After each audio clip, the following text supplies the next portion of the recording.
فَإِذَا قُضِيَتِ الصَّلَاةُ فَانتَشِرُوا فِي الْأَرْضِ وَابْتَغُوا مِنْ فَضْلِ اللَّهِ، جب نماز جمعہ ادا ہو جائے تو اب زمین میں منتشر ہو جاؤ، اللہ کا فضل تلاش کرو،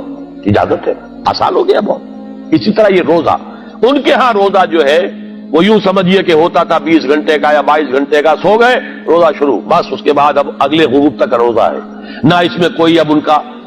تعلق ذل و شو، نہ کھانا پینا۔ تو ایک طرف اس کو جائز کیا گیا، احل لکم لیلۃ الصیام الرفث الی نسائکم ہن لباس لکم وانتم لباس لہن علم اللہ انکم کنتم تختانون انفسکم فتاب علیکم وعفی عنکم فالآن باشروہن وابتغوا ما کتب اللہ لکم، اور دوسری طرف وَكُلُوا وَاشْرَبُوا حَتَّى يَتَبَيَّنَ لَكُمُ الْخَيْطُ الْأَبْيَضُ مِنَ الْخَيْطِ الْأَسْوَدِ مِنَ الْفَجْرِ،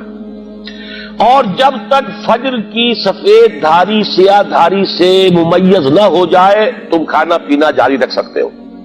یہ پاؤ پھٹنے کے لیے گویا کہ تعبیر ہے، جب عین مشرق میں وہ سفید سی لکیر نمودار ہو جاتی ہے،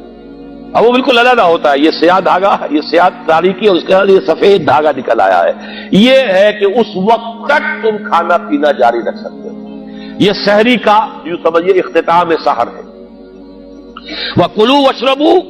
حَتَّى يَتَبَيَّنَ لَكُمُ الْخَيْطُ الْأَبْيَضُ مِنَ الْخَيْطِ الْأَسْوَدِ مِنَ الْفَجْرِ ثُمَّ أَتِمُّوا الصِّيَامَ إِلَى اللَّيْلِ، پھر روزے کا اب اس کو مکمل کرو رات تک۔ اس رات تک کے اندر جو ہمارے ہاں مسلک ہے اہل سنت کا، وہ رات کے آغاز تک، جیسے حد شروع ہو گئی، غروب آفتاب جو ہے وہ رات کے حد کے شروع ہو جانے کی علامت ہے، تو غروب آفتاب تک اب روزہ پورا کرو، اب کھانا